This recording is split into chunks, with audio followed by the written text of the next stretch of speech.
저는 지금까지 하나님 은혜로 13권의 책을 냈습니다. 이제 14번째 책이 곧 나올 텐데 좋은 결과가 있도록 기도해 주시기를 바랍니다. 기도뿐 아니라 사서 읽고 소개하고 선전하고 다른 분들에게 선물도 좀 해주시면 대단히 감사하겠습니다. 지금까지 제 책을 여러 권 사서 이렇게 선물을 하시거나 아니면 서점에 가서 주인 모르게 제일 잘 보이는 곳으로 제 책을 옮겨 놓거나 또는 인터넷 서점에 저하고는 모르는 척 일반 독자인 것처럼 이렇게 서평을 올려주는 등으로 저를 이렇게 응원해 주신 많은 분들이 계십니다. 그런 분들에게 하나님의 축복이 대대손손 수천 대까지 이르기를 바랍니다. 아무튼 그 책 가운데 제가 낸 첫 번째 책이 회복의 은혜라는 책입니다. 이 책인데 2004년도에 요단 출판사에서 나온 책입니다. 나온 지 2달 만에 2세를 찍는 기염을 토했던 책이기도 합니다. 당시에 제가 사실은 개인적으로도 그랬고 제가 섬기던 청년부 공동체도 그랬고 회복의 문제가 절실히 필요하다고 느껴서 이런 주제로 또 책을 냈습니다. 근데 지금 생각해 보면 지금이 오히려 그때보다 더 회복의 은혜가 필요한 것 같다라는 생각이 듭니다.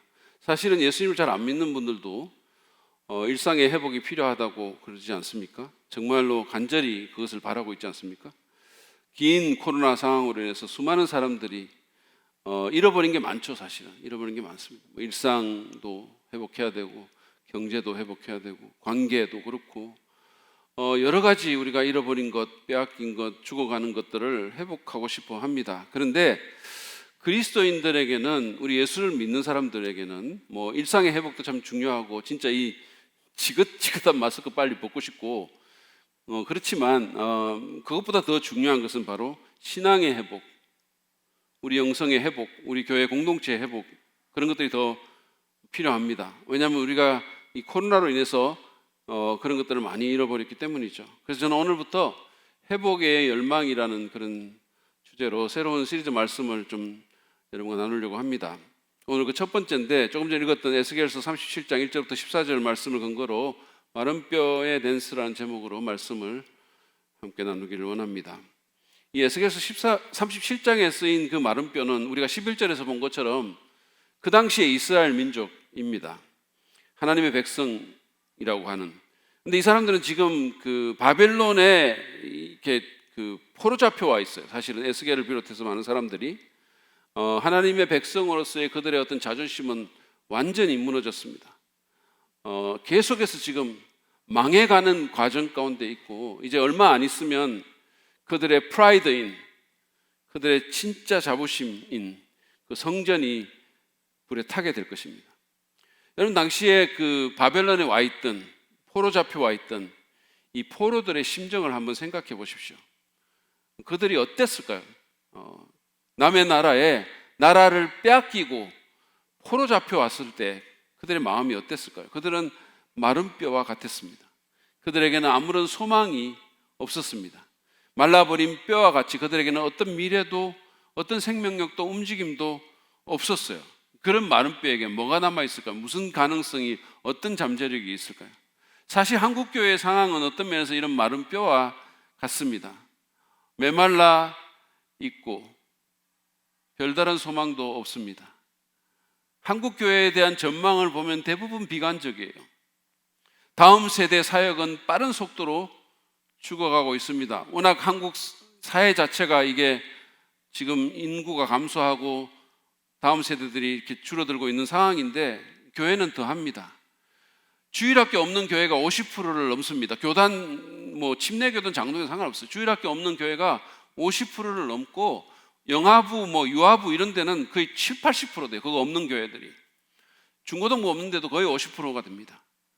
청년 복음화율이 3%라는 말도 있어요. 이거는 선교지와 별 차이가 없습니다. 미래가 매우 어둡다는 말이에요. 교회뿐 아니라 개개인의 개개 그리스도인들의 영적 상태도 마른 뼈 같을 수가 있습니다. 여러분은 어떠신가요? 지금 여러분의 심령이 혹시 말라버린 뼈 같지는 않습니까? 여러분의 가정이, 여러분의 부부관계나 여러분의 자녀들 문제, 그리고 부서나 목장의 어떤 면이 마른 뼈처럼 되어가지는 않습니까? 이 마른 뼈가 다시 일어나서 움직이고 춤을 추려면 어떻게 해야 될까요? 먼저 오늘 본문의 내용을 제가 잠깐 살펴보고 여러분과 같이 이 주제에 대한 주님께서 주시는 교훈을 함께 나누기를 원합니다. 오늘 본문의 1절을 이렇게 보시면 하나님께서 권능으로 이 선지자인 에스겔을 사로잡아 포로지에 있는 어느 골짜기에 데리고 가서 그 한가운데 내려놓으셨습니다. 참고로 이 에스겔이라는 사람은 주전 597년에 바벨론에 의해서 유다의 그 당시의 왕이었던 여호야긴 왕이라는 왕이 사로잡혀가지고 바벨론으로 포로 잡혀갈 때 같이 포로 잡혀온 사람입니다. 그러니까 일단의 유대인들이 이미 포로 잡혀와 있어서, 그래서 이 에스겔은 그 바벨론에 있는 유대인 포로 공동체에서 사역하던 그런 선지자였습니다. 당시에 유다는 멸망을 향해서 달려가고 있었고, 왕과 에스겔을 비롯한 일부 사람들이 포로로 잡혀가고 나라의 이 방어선이 뚫리는데도 불구하고 정신을 차리지 못하고 있었습니다. 계속해서 그 멸망의 길로 달려가고 있는 거예요. 여러분이 알다시피 머지않은 미래, 그 당시로부터 586년에 결국은 망하게 되죠. 완전히 망하게 되고 성전은 불에 타게 됩니다. 그래서 그런지 이 에스겔서에는 무서운 심판의 메시지와 기괴한 어떤 환상 같은 것들이 많이 나옵니다. 오죽했으면 제 아내가 첫 아이 임신했을 때 이거 읽다가 여보 나 이거 읽는 거 그만해야 될 것 같아. 이 태교에 너무 안 좋을 것 같아. 성경 읽다가 태교에 너무 안 좋다고 성경 읽는 거 그만하겠다고 그럴 정도였겠습니까? 아무튼 오늘 본문도, 우리가 읽었던 본문도 그가 본 기괴한 환상의 한 장면을 기록한 것입니다. 에스겔은 주님의 권능으로 옮겨온 이 골짜기에서 완전한 죽음을 직면했어요. 완전한 죽음의 장면을 직면했습니다. 말라 비틀어진 그 뼈들이 그 골짜기에 가득 있었던 거죠. 이 사진과 같이 말입니다. 정말로 끔찍한 광경이지 않습니까? 2절에 보면 하나님은 그를 그 골짜기 사방으로 다니게 하십니다. 이거를 밟고 다니는 거죠.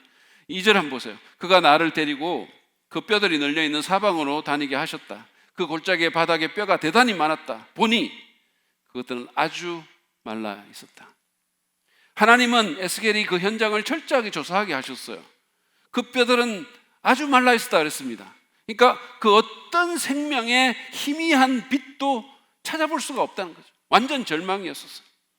그런 다음 하나님은 3절에서 이렇게 질문하셨습니다. 사람아, 이 뼈들이 살아날 수 있겠느냐? 개역성경에 보면 인자야라고 해요. 인자야, Son of Man, 사람의 아들아, 이 뼈들이 살아날 수 있겠냐? 여러분은 어떻게 대답하시겠어요?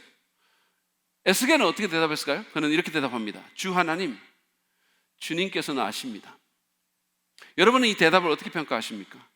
교수가 학생한테 뭘 물었는데 학생이 교수님이 아십니다 라고 이렇게 대답을 한다면 교수가 뭐라 그러겠어요? 장난나랑 취급하냐? 뭐 이러지 않겠어요? 근데 에스겔의 대답은 그런 의미가 아닙니다. 그는 하나님이 이렇게 물었을 때 사실 자기가 다 봤잖아요. 이 상황이 얼마나 절망적인지를. 그러니까 하나님이 야 이거 어떻게 될 수 있겠냐 이렇게 물었을 때 당근 안 되죠 하나님. 어떻게 이런 것들이 살아납니까? 라고 대답을 해야 되는 거예요. 이게 너무나 정답인 거예요. 근데 그는 그렇게 말하지 않았습니다. 그는 주님께서 아십니다라고 대답했어요. 그것은 주님께 달린 일입니다라는 뜻이에요.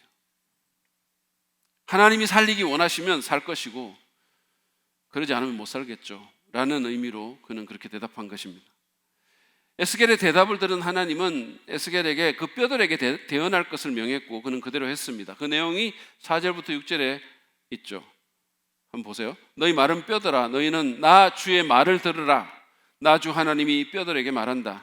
내가 너희 속에 생기를 불어넣어 너희가 다시 살아나게 하겠다. 내가 너희에게 힘줄이 뻗치게 하고 또 너희에게 살을 입히고 또 너희를 살갗으로 덮고 너희 속에 생기를 불어넣어 너희가 다시 살아나게 하겠다. 그때야 비로소 너희는 내가 주인 줄 알게 될 것이다. 에스겔은 하나님이 하라고 한 대로 대언을 했고 놀랍게도 뼈들이 요란한 소리를 내면서 서로 이어졌어요. 여러분 이 뼈들은 아까도 본 것처럼 해골도 있잖아요. 해골들이 벌떡 일어나서 막 날아다니는 겁니다. 상상해 보세요. 이게 얼마나 무섭겠어요. 여러분이 만약에 거기 있다면. 제가 마른 뼈의 댄스라는 약간 시적인 그래도 제목을 붙였지만 사실은 좀 이게 생각해보면 너무 어스스한 거예요. 나병 특집입니다. 이게 사실 한여름에 했어야 되는데 시기를 제가 놓친 것 같아요. 너무 안타깝습니다. 근데 어쨌든 이게 너무 으스스한 장면이잖아요. 근데 그게 다가 아닙니다. 그 뼈들 위에 힘줄이 뻗치고 살이 오르고 살 위로 스킨이 생겼어요. 살같이 덮였습니다. 그러니까 완전히 살아있는 사람의 모습이 된 거죠. 8절을 보시죠. 내가 바라보고 있으니 그 뼈들 위에 힘줄이 뻗치고 살이 오르고 살 위로 살같이 덮였다. 그러나 그들 속에 생기가 없었다. 여러분은 전혀 놀라지 않지만 사실은 되게 놀라운 장면이에요. 굉장히 놀라운 장면입니다. 놀라운 일이 벌어졌어요. 이제 마지막 단계가 남았습니다. 모양은 갖췄지만 생기가 없었던 그들을 향해서 하나님은 생기를 명해서 그들에게 들어가라고 했습니다. 9절을 보세요. 그때 그가 내게 말씀하셨다. 사람아, 너는 생기에게 대언하여라. 생기에게 대언하여 이렇게 일러라. 나주 하나님이 너에게 말한다. 너 생기야, 사방에서부터 불어와서 이 살해당한 사람들에게 불어서 그들이 살아나게 하여라. 그래서 어떤 일이 벌어졌을까요? 10절 보시죠. 그래서 내가 명을 받은 대로 대언하였더니 생기가 그들 속으로 들어갔고, 그래서 그들이 곧 살아나 제 발로 일어나서 서는데 엄청나게 큰 군대였다. 엄청난 일이 일어난 겁니다. 마른 뼈의 조합을 하나님의 군대로 만든 것은 다름 아닌 생기였었어요. 그러면 생기가 무엇일까요? 이 생기라는 원어의 뜻과 이 본문의 맥락을 보면 여기서 생기는 성령을 의미하는 것이 분명합니다. 본문의 생기로 번역된 히브리 단어는 루아흐라는 단어예요. 이 단어입니다. 그냥 루아흐가 아니라 루아흐예요. 루아흐. 여러분은 대사랑 믿는 교회의 성도로서 이거를 오늘 아셔야 되는 거죠. 히브리어 하나쯤 알고 가셔야 되는 거죠. 이것은 구약에서 성령을 묘사할 때 사용된 단어입니다. 그리고 14절을 보면 더 분명히 알 수 있는데 하나님은 이 환상을 설명하시면서 이렇게 말합니다. 내가 내 루아흐를 너희 속에 두어서 너희가 살 수 있게 하고 너희를 너희의 땅에 데려다가 놓겠으니 그때야 비로소 너희는 나 주가 말하고 그대로 이룬 줄을 알 것이다. 나 주의 말이다.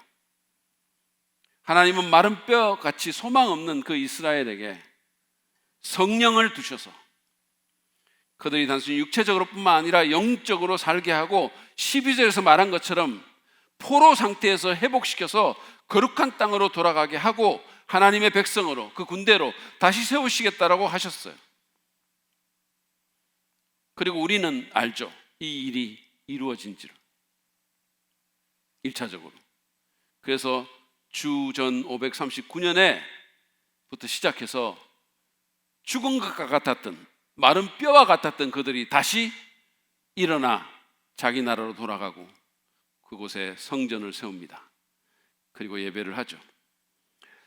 자, 이 얘기를 통해서 마른 뼈 같은 우리의 심령이 소생하기 위해서, 살아나기 위해서, 춤추기 위해서 우리에게 필요한 것이 무엇일까요? 저는 3가지 레슨을 여러분과 나누려고 합니다. 첫 번째는 우리는 하나님께서 우리를 새롭게 하실 수 있는 분이심을 믿어야 합니다. 하나님이 우리를 새롭게 하실 수 있음을 믿어야 돼요. 그분이 절망을 희망으로 바꿀 수 있음을 믿어야 합니다. 에스겔은 하나님께서 마른 뼈가 살겠냐고 물었을 때 이거 절대 불가능하다고, 말도 안 된다고 말하지 않았어요. 그는 하나님의 명령으로 뼈들이 널려있는 그 현장을 샅샅이 다녔기 때문에 이 상황이 얼마나 절망적인지를 알았어요. 그럼에도 그는 하나님이 아십니다라고 대답합니다. 그는 하나님께서 이 뼈들을 살아나게 하실 수 있다는 사실을 의심하지 않았습니다. 그가 몰랐던 것은 하나님의 뜻이었습니다. 하나님께서 그걸 정말 원하시는지, 지금 그걸 원하시는지 대해서는 확신이 없었죠. 그러나 하나님의 능력은 의심하지 않았기에 부정적인 대답을 하지 않은 겁니다. 따라서 이 에스겔의 대답을 의역하면 이런 식입니다. 하나님, 이 뼈들이 정말 말랐고 절망적이지만 하나님께서 원하시면 능히 살 수 있음을 믿습니다. 그런 거예요. 그게 에스겔의 대답이었어요. 그게 에스겔의 믿음이었습니다. 마른 뼈가 일어나서 움직이고 다시 살아나 춤을 추는 회복을 경험하려면 우리는 하나님께서 그렇게 하실 수 있는 분이심을 믿어야 되는 거예요. 오늘 본문에서 여러분 제일 많이 나오는 단어가 뭔지 아십니까? 바로 하나님이라는 단어예요. 그게 11번이나 나옵니다. 마른 뼈도 다시 살려서 춤추게 하실 수 있는 분, 절망의 땅을 소망의 땅으로 바꿀 수 있는 분, 완전히 상황을 역전시킬 수 있는 분, 우리는 그 하나님을 바라봐야 합니다. 내게는 아무런 능력이 없지만, 상황만 바라보면 너무 절망적이지만 하나님이 원하시면 하실 수 있음을 믿고 그 전능하신 하나님을 바라봐야 합니다. 그 하나님께 간절히 매달려야 합니다. 여러분, 한국교회가 다시 살아날 수 있을까요? 아니, 우리 교회가 또는 우리의 메마른 심령이 다시 뜨거워질 수 있을까요? 우리의 자녀들이 주께 돌아올 수 있을까요? 계속 믿음을 거부하는 내 배우자가 예수님 믿고 거듭날 수 있을까요? 싸늘해진 부부관계가 다시 회복될 수 있을까요? 도저히 용서할 수 없는 어떤 사람을 용서할 수 있을까요? 다음 세대 부서가 복음 부흥을 경험할 수 있을까요? 우리 교회 성도들이 예배와 목장 모임을 간절히 사모해서 열정적으로 모일 때마다 거룩한 감동과 기쁨을 경험할 수 있을까요? 예배 때마다 세상에서 경험할 수 없는 하나님의 은혜를 경험할 수 있을까요? 해답은 하나님께 있습니다. 그분은 하실 수 있습니다. 우리는 그분의 능력과 그분의 선하심을 온전히 신뢰하면서 모든 자존심과 인간적인 프라이드를 버리고 하나님께 간절히 매달려야 돼요. 우리가 잡았던 그 마지막 끈을 놓아버리고 하나님의 줄을 잡아야 됩니다. 그거 외에는 방법이 사실은 없어요. 그거 외에는. 여러분이 중병에 걸려가지고 병원에 가시면 여러분은 누구를 의지하고 누구에게 매달리고 누구를 바라봅니까? 누구의 목소리를 간절히 구합니까? 좋아하는 연예인인가요? 아니면 건강 관련 유튜브 강사입니까? 아니면 여러분에게 월급 주는 회사 사장님입니까? 아니면 무슨 가족입니까? 아니면 무슨 담임 목사입니까? 접니까? 왜 아멘을 안 하세요? 제가 아무리 용한 목사가 아니라서 병을 좀 못 고치긴 하지만 좀 섭섭하긴 하네요. 그래도 아무도 무슨, 저는 사실은 어떤 목사님이 이런 얘기를 했어요. 자기가 병원 가서 기도하면 더 나빠지기 때문에 자기는 병원 가는 게 너무 두렵다고. 저는 그분보다 그래도 요만큼은 낫지 않을까 이런 생각도 약간 들긴 드는데요. 어쨌든 제가 지금 말한, 여러분이 만약에 중병에 걸려서 병원에 가게 되면 제가 조금 전에 언급했던 그 모든 사람들 여러분 바라보지 않죠. 우리가 병원에서 정말로 의지하고 매달리고 그 음성을 간절히 바라는 사람은 그 어떤 사람도 아니고 바로 의사입니다. 의사예요. 여러분을 치료하고 여러분을 고칠 수 있는. 왜냐하면 그것 외에는 다른 방법이 없는 줄 우리가 알기 때문에 우리는 의사를 바라보고 그가 나를 고쳐주는 것에 내 믿음을 걸죠. 근데 우리 심령의 회복과 부흥도 마찬가지입니다. 그거는 하나님 외에는 다른 방법이 없는 거예요. 하나님 외에는 우리의 심령의 회복, 우리 자녀들, 이 타락한 세상, 하나님 외에는 다른 방법이 없는 거죠. 그분만이 하실 수 있습니다. 그래서 우리는 하나님 앞에 엎드려서 하나님, 다른 무엇보다도 하나님이 정말로 필요합니다. 하나님이 절실히 필요합니다라고 고백해야 됩니다. 우리가 그렇게 하지 않는 이유가 있어요. 왜 그런지 아세요? 아직까지 그만큼 절실하지 않기 때문에, 그래도 뭔가 내가 해볼 수 있는 게 있다고 생각하기 때문이에요. 또는 그것이 여러분에게 그만큼 절실하지 않기 때문일 수도 있어요. 세상을 향해서 완전히 넘어가고 있는 내 자녀들을 돌이키는 일, 하나님밖에는 하실 수 있는 분이 없으세요. 그리고 그거 안 하면 큰일 나잖아요. 그러므로 우리는 정말로 겸손하게, 정말로 가난하게 하나님 앞에 엎드려져야 됩니다. 능히 마른 뼈도 살리시는 그 주님을 믿음으로 바라봐야 돼요. 그분을 붙들어야 돼요. 그분이 하실 수 있다고 믿어야 돼요. 그것이 회복과 부흥의 출발점입니다. 두 번째로 오늘 이 말씀은 우리는 하나님 말씀을 들어야 함을 우리에게 가르쳐 줍니다. 오늘 본문을 보면 마른 뼈가 살아나는 그 일이 있기 전에 하나님께서 에스겔에게 당신의 말씀을 대언하라고 그렇게 하시면서 4절에서 이렇게 말씀합니다. 너희 마른 뼈들아, 너희는 나 주의 말을 들으라. 그러면서 그분은 그들이 다시 살아나게 하겠다고 하셨고, 에스겔은 그 말씀을 마른 뼈에게 전했습니다. 그러자 일이 일어났죠. 7절에서 8절 말씀 다시 한번 보실래요? 그래서 나는 명을 받은 대로 대언하였다. 내가 대언할 때 무슨 소리가 났다. 보니 그것은 뼈들이 서로 이어지는 요란한 소리였다. 내가 바라보고 있으니 그 뼈들 위에 힘줄이 뻗치고 살이 오르고 살 위로 살같이 덮였다. 하나님의 말씀이 선포되고 뼈들이 움직였습니다. 오늘날 우리는 하나님 말씀의 능력을 과소평가하기가 참 쉽습니다. 들리는 게 설교고 보이는 게 성경책이고 그렇잖아요. 그러나 성경은 말씀의 능력에 대해서 이렇게 말합니다. 히브리서 4장 12절 말씀 보세요. 하나님의 말씀은 살아있고 힘이 있어서 어떤 양날 칼보다도 더 날카롭습니다. 그래서 사람 속을 꿰뚫어 혼과 영을 갈라내고 관절과 골수를 갈라놓기까지 하며 마음에 품은 생각과 의도를 밝혀냅니다. 히브리서 기자는 말씀을 수술칼에 비유했습니다. 이를테면 그것은 우리의 함부를 드러내고 도려내고 아픈 곳을 치유하고 회복시키는 칼입니다. 에레미야 선지자는 하나님의 말씀을 불 같고 방망이 같다라고도 했습니다.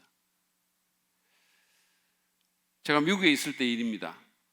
어느 목장 모임을 갔는데 정말로 풍성하게 저녁 식사를 했어요. 그러니까 미국에 있는 교포분들은 이 교제가 너무 그립기 때문에 모이면 먹어요. 하여튼 막 너무 잘 먹습니다. 풍성하게 먹어요.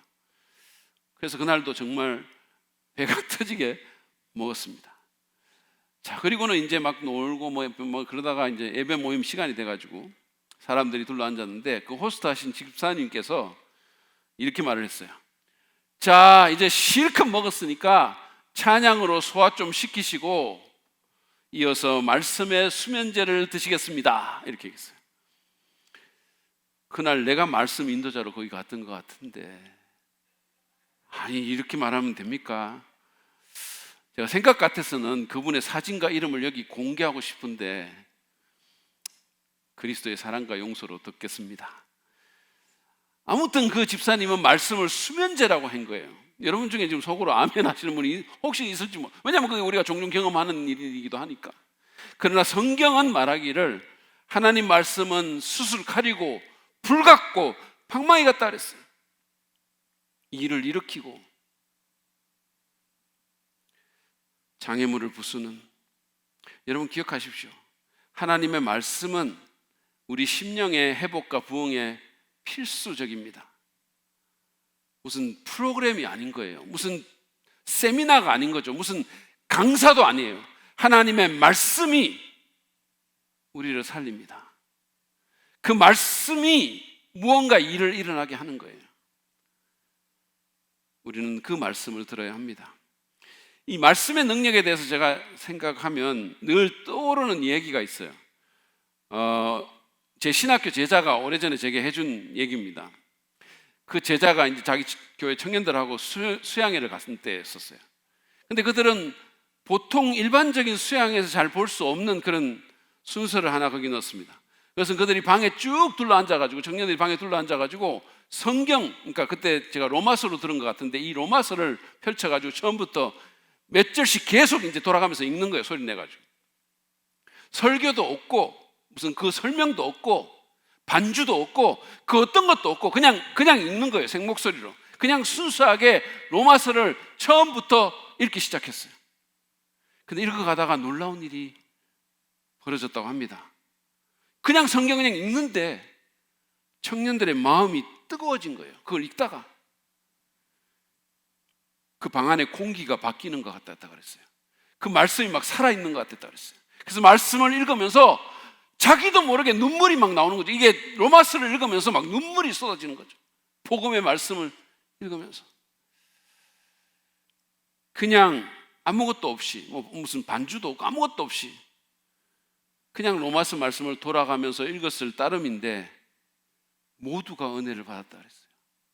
놀라운 일이라는 겁니다. 그리고는 자발적인 기도와 회개와 찬양이 이어졌습니다. 심령의 부흥이 일어난 거예요.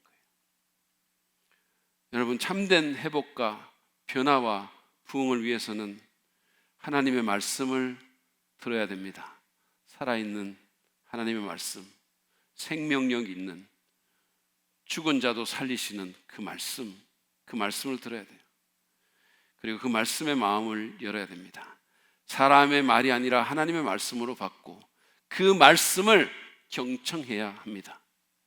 세 번째로 오늘 본문은 우리에게 마지막으로 성령의 충만을 구해야 한다고 그렇게 가르쳐 줍니다.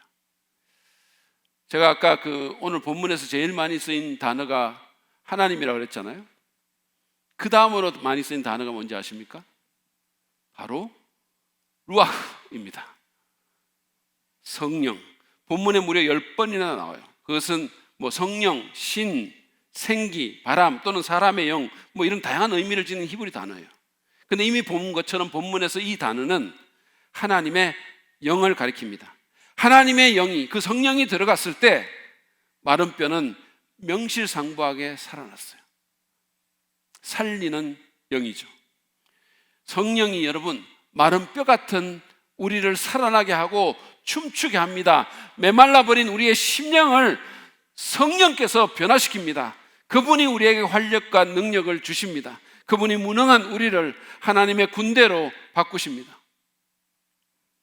예수님은 사도행전 1장 8절에서 성령이 너에게 내리시면 너희는 능력을 받고 예루살렘과 온 유대와 사마리아에서 그리고 땅끝까지 이르러 내 증인이 되리라라고 말씀하셨습니다. 그렇게 말씀하신 예수님은 그분이 하나님 아들이잖아요. 하나님의 아들임에도 불구하고 그분은 인간 예수의 힘이 아니라 성령의 능력으로 사역하셨어요. 만약에 예수님이 그러셨다면 우리는 얼마나 더 그래야 될까요? 여러분, 비겁하고 무식한 제자들도 오순절 성령 강림 후에 세상이 감당할 수 없는 사람들로 변화됐습니다.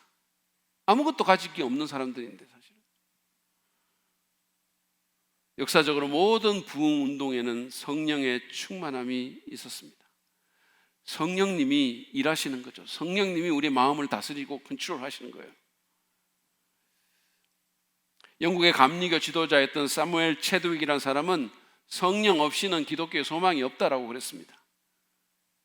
성령 없이는 기독교에 소망이 없습니다. 성령이 없이는 기독교 그냥 하나의 인간적인 종교로 전락하고 마는 거죠. 그냥 우리끼리 모여가지고 종교적으로 좋은 말 하고 그냥 우리 자기의, 우리가 갖고 있는 의로 한번 뭔가 해보려고 하고 그게 다예요.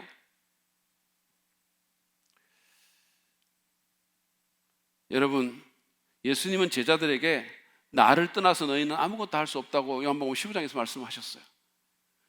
그 말은 지금 우리에게는 성령 없이는 아무것도 할 수 없다는 말입니다. 왜냐하면 예수님께서 부활하시고 승천하신 후에 예수님을 대체할 또 다른 보혜사로서 성령님이 오셨기 때문에 우리가 지금 성령이 없이는 아무것도 할 수 없는 거예요. 제가 이 말을 하면 나는 무슨 라면도 끓이고 악기도 연주하고 축구도 하고 사업도 하고 다양한 거 하는데요, 그럴지 몰라요.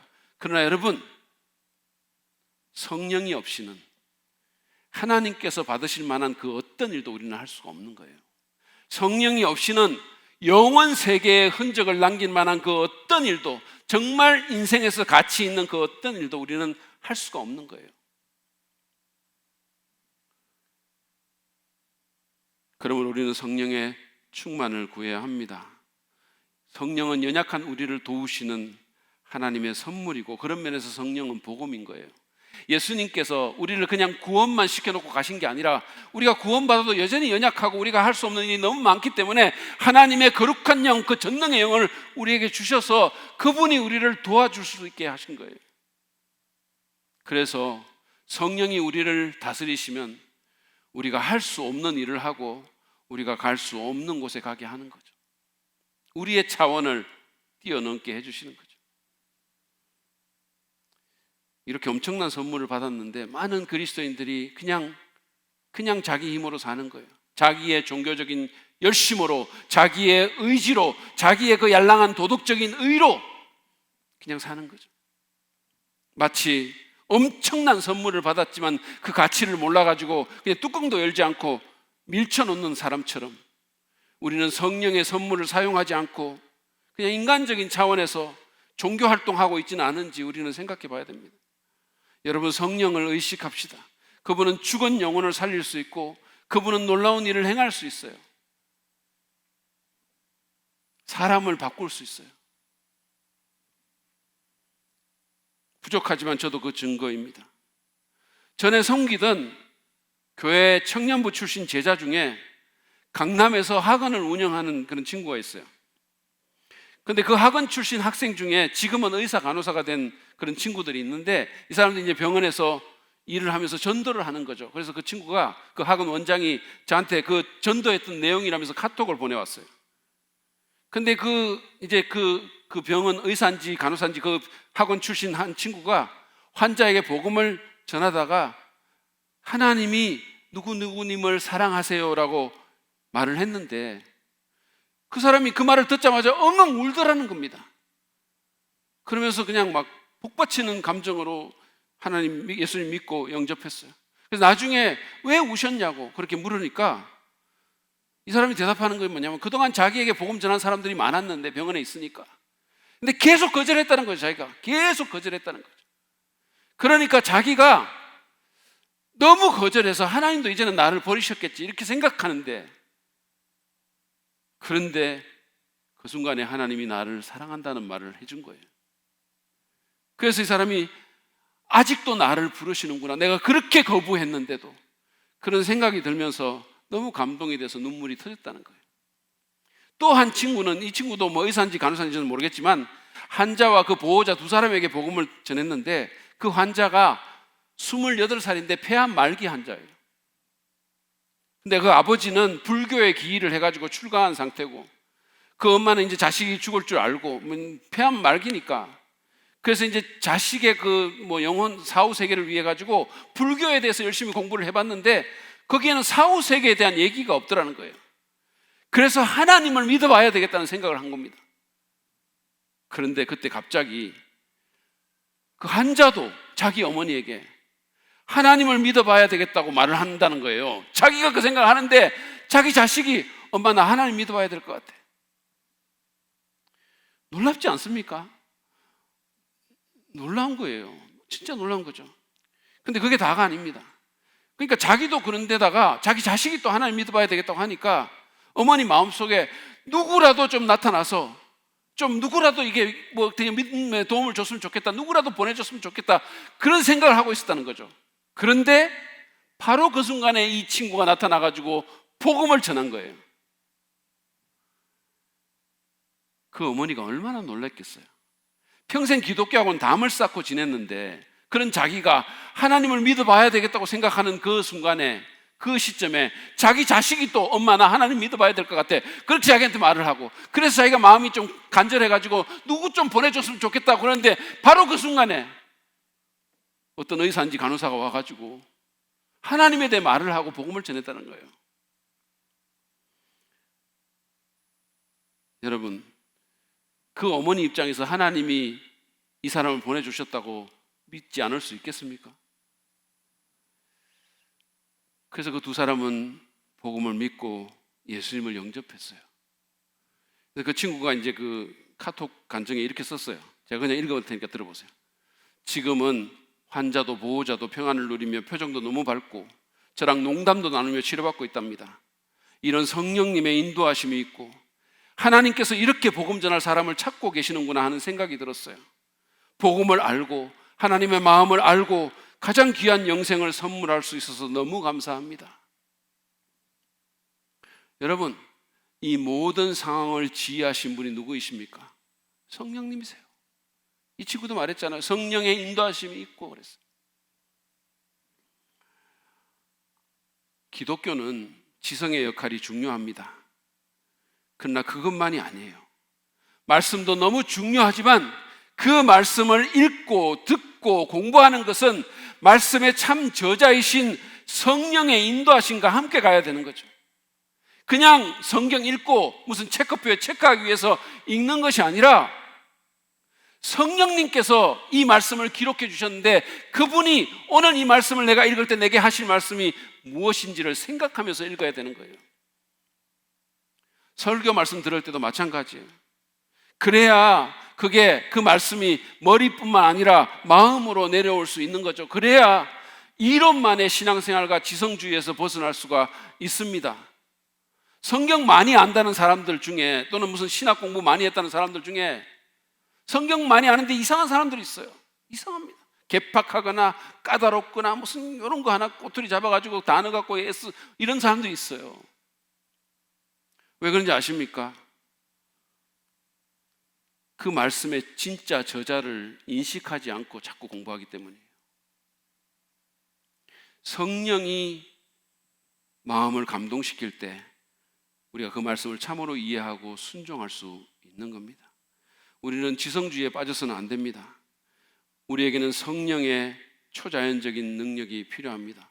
여러분, 초대교회와 현대교회의 근본적인 차이가 무엇입니까? 그때보다 지금 좋은 책 훨씬 더 많고 성경에 대한 주석도 넘쳐나고 더 말 잘하는 설교자도 널려 있습니다. 그때와는 비교할 수 없는 프로그램과 시설과 보조 도구들을 갖고 있어요. 여러분, 그때 어떤 교회가 이렇게 좋은 건물에서 예배드렸겠어요? 이렇게 좋은 악기 쓰면서. 그런데도 우리에게는 초대교회의 생기와 활력이 없죠. 많이 부족하죠. 왜 그럴까요? 가장 중요한 차이는 성령입니다. 우리는 성령의 역사를 잘 기대하지도 의지하지도 않습니다. 통찰력 있는 부흥사이자 성경교사인 R.A. 토레이는 이런 말을 남겼어요. 여러분 들어보십시오. 성령은 정말로 사람을 살리신다.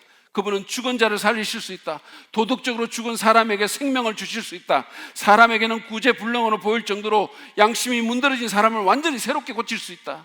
나는 그런 일을 얼마나 많이 보았는지 모른다. 방황하고 황폐하고 사악한 사람들이 까닭도 모른 채 집회에 참석하는 일이 얼마나 많은지 모른다. 그들을 향해 말씀이 선포된다.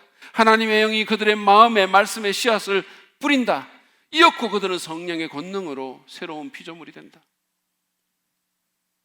성령은 그때나 지금이나 놀라운 일을 행하실 수 있습니다. 그분은 전능하신 하나님의 영이십니다. 오늘날 교회에 오는 성도들의 마음속에 한 가지 굳건한 믿음이 있다 그러죠. 그것은 교회에 오면서 오늘도 어떤 일도 일어나지 않을 거야 라는 굳건한 믿음입니다. 그러니 어떤 일이 일어나겠어요? 우리는 이런 패배주의, 지금 무슨 특별한 일이 일어나겠어와 같은 패배주의와 불신을 버려야 합니다. 우리는 또한 신비와 초자연주의를 거부하는 이 시대 과학주의의 삐딱한 정신이 우리 안에 너무 깊이 박혀서 성령을 소멸시키고 있지는 않은지 돌아봐야 합니다. 이제는 이런 불신의 태도들을 접고 우리의 삶과 사역에서 성령님의 그 능력이 더 많이 나타나도록 더 열심히 믿고 구해야 합니다. 여러분, 우리가 알면 얼마나 알겠어요? 우리가 능력이 있으면 얼마나 있습니까? 기억합시다. 성령만이 마른 뼈를 살려서 춤추게 하실 수 있습니다. 그분만이 죽은 영혼을 살릴 수 있습니다. 그분만이 진정한 회복과 부흥을 주실 수 있습니다. 그분만이 소망 없는 같은 우리 자녀들을 진정으로 변화시킬 수 있습니다. 그분만이 완전히 무너져가는 우리 가정을 회복시킬 수 있습니다. 성령님께 마음을 활짝 열고 성령의 충만을 구합시다. 마음을 열어야 돼요. 날마다 시마다 성령을 의지하며 삽시다. 불신과 회의주의 그리고 성령의 불을 끄는 냉소적인 태도와 완고함과 인간적인 교만함과 다친 마음의 죄를 회개합시다. 그리고 성령께서 우리를 온전히 컨트롤하실 수 있도록 우리 마음을 내어드립시다. 그분이 감동을 주실 때, 그분이 마음을 좀 찌를 때, 자극할 때 바로 순종하고 그분과 보조를 맞춥시다. 그럴 때 마른 뼈가 일어나서 춤을 추고 하나님의 군대로 다시 서게 될 것입니다. 오늘 우리는 에스겔서 37장 말씀을 보면서 마른 뼈를 무덤에서 꺼집어내어 다시 살리는 그 회복과 부흥을 경험하기 위해서 하나님께서 우리를 새롭게 하실 수 있는 분임을 믿어야 되고, 그분 외에는 방법이 없고, 하나님의 전능하신 말씀을 듣고, 그리고 살리는 영 성령의 충만을 구해야 함을 배웠습니다. 제가 이제 마지막으로 묻겠습니다. 여러분은 어떠십니까? 여러분의 심령은 안녕하십니까? 여러분의 가정, 여러분의 부부관계, 여러분 자녀의 상황은, 여러분 부서와 목장은 혹시 이 마른 뼈같이 되지는 않습니까? 마른 뼈를 일어나 춤추게 하시는 그 하나님을 믿음으로 바라보지 않겠습니까? 이 시간 그러기를 바랍니다. 그 말씀과 그 성령으로 살려달라고, 우리를 긍휼히 여겨주시고 우리를 다시 살려달라고, 우리 가정을 다시 회복시켜달라고, 우리 자녀들을 세워달라고 이 시간 간절히 주님 앞에 구하는 시간 되기를 바랍니다.